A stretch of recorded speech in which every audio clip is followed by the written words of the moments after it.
এই ফুচকা আলাটারে কি কেউ চিনো?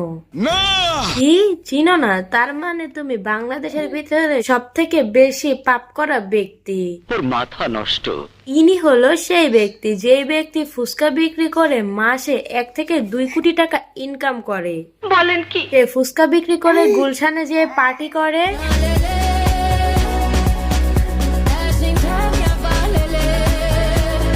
তার ফুচকা বিক্রি করার জায়গা শুনলে তোমাদের মতো মানুষের মাথা ঘুরাবে। তোমরা তো কর্পোরেট জব করো, তার মতো জায়গায় যেতে পারবে না। ইভেন এতটুকুই না, সে ফুচকা বিক্রি করে বেসিক ইংলিশ ক্লাস করতেছে। তারপর গেছিলাম কোচিং এ, আর আজকের ক্লাসের প্রেজেন্টেশন শেষ করে আমি ডিরেক্ট চলে আসছি তারিফ ভাইয়ের ইভেন্টে। ফুচকা বিক্রি করে রাফসান্দা ছোট ভাইয়ের বউকে দেওয়া হচ্ছে ফুচকা। এমন কোন বড় লোক আপা ভাবিরা নাই যারা তার ফুচকা খায় নাই। গুলশানের সমস্ত বড় লোক ভাবিরা, বড় লোক আপারা, বড় লোক ভাইয়েরা সবাই তার হাতের ফুচকা খেয়েছে।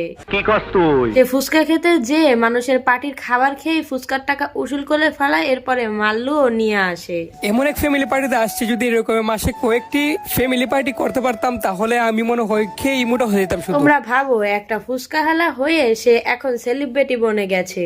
আমি বিশ্বাস করি না। তো যাই হোক গাইস, এই থেকে আমরা এই ব্যাপারটি বুঝতে পারছি পরিশ্রম করলে কোনো লজ্জা নেই। সে রাস্তাঘাটে ফুচকা বেচে আজ নিজের যোগ্যতায় এই পর্যন্ত এসেছে।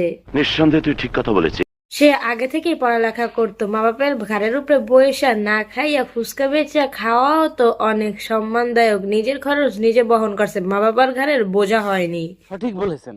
শুধু চুরি বাদে যে কোনো কাজ করতে পারলেই সেখানে ভালো ক্যারিয়ার গড়া যায়। হ্যাঁ। কিন্তু আমরা যারা রাস্তায় ফুচকা বেচে তাদের কত ছোট নজরেই না দেখি। এক্সাম্পল মনে করো, তোমার বোনকে যদি কোনো ফুচকাওয়ালা বিয়ে করতে আসে তাহলে তুমি কি বিয়ে দেবে? কিন্তু এই ফুচকাওয়ালা কিন্তু ফুচকা বেচে মাসে লাখের বেশি টাকা ইনকাম করতেছে। আজকালকার যুগে এরকম অনেক শিক্ষিত ছেলে আছে যারা পড়ালেখা করে ঘরে বসে আছে কিংবা মাস্টার্স কমপ্লিট করে 20,000 টাকা বেতনে চাকরি করতেছে। সেই হিসাব কল্পনা করলে তো এই ফুচকাওয়ালা অনেক ভালো। তাই কোনো পেশাকে ছোট করে না দেখে সকল পেশাকে সম্মান করা উচিত। সাকসেস শুধু সরকারি চাকরি, ডাক্তার, ইঞ্জিনিয়ার কিংবা উকিলে থাকে না। সমস্ত পেশায় সাকসেস থাকে যদি সেই পেশাটাকে সম্মান করা যায় আর ঠিকঠাক মতো ওই পেশাটাকে গুরুত্ব দেওয়া যায়। এই ভাইটা আমাদের তাই বুঝিয়ে দিল। সবসময় একটা কথা মনে রাখবেন, মানুষ ছোট থেকেই বড় হয়, এক লাফে কেউ তাল গাছে যাইতে পারে না। সঠিক বলেছেন।